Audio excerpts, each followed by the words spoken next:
So it seems like now, with each revelation damaging to Donald Trump, comes an almost equally damaging Trump outburst. Donald, your desperation is showing. Let's talk about that. Because justice matters.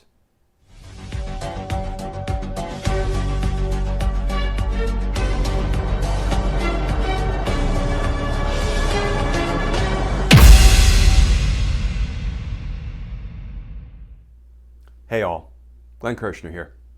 So Donald Trump now seems to be in this self-incriminating downward spiral. Just 2 days ago, he issued a statement finally admitting that he wanted his Vice President, Mike Pence, to, quote, overturn, his word, overturn the results of the election and just, corruptly declare him the winner. But the bad news keeps coming for Donald Trump, and it actually feels like it's accelerating. Here's today's reporting from the New York Times. Headline, Trump had a role in weighing proposals to seize voting machines.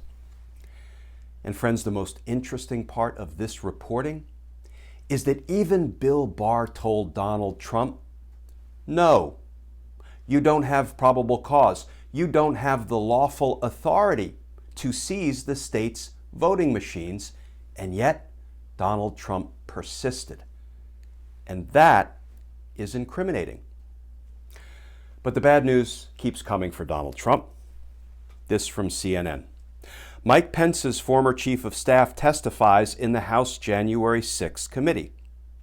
And that article begins, Marc Short, former Vice President Mike Pence's chief of staff, quietly testified before the House Select Committee last week in response to a subpoena, sources tell CNN, in the most significant sign to date that Pence's team is cooperating with the probe.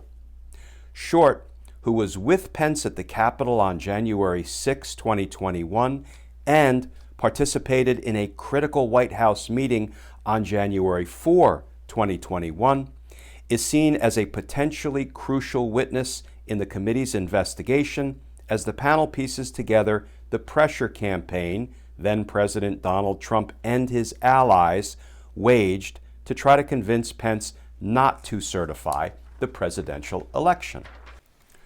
So when the Pence team begins cooperating against Donald Trump, what does Trump do? Well, right on cue. Here's today's reporting from the Daily Beast. Pence should be investigated for not reversing my election loss.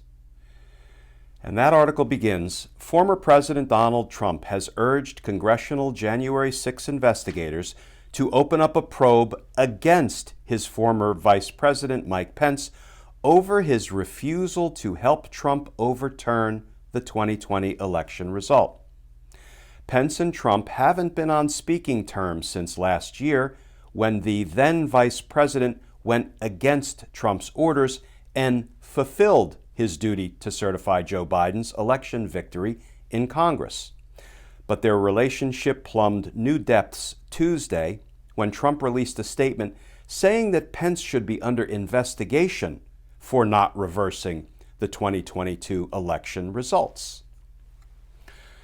And I'm not going to read the entirety of Donald Trump's statement that he released today, but here's the operative passage. The Unselect Committee should be investigating why Mike Pence did not send back the votes for recertification or approval. So, yes, Donald's desperation is showing. So, friends, let's finish with this. I am as frustrated as anyone because we know there's enough evidence to indict Donald Trump, and yet we see him continuing to hold his hate rallies, dangle pardons to the foot soldiers of his last insurrection, and urge a new batch of followers to do it all over again, calling for massive protests, just like he did on January 6th, in the event he is indicted. That, my friends, is the stuff of an aspiring dictator. So yes, accountability is taking too long. But consider this. Most large-scale, complex criminal investigations start out with a covert phase. So before the investigation becomes public, as generally tends to happen once we start issuing federal grand jury subpoenas, there is a covert phase.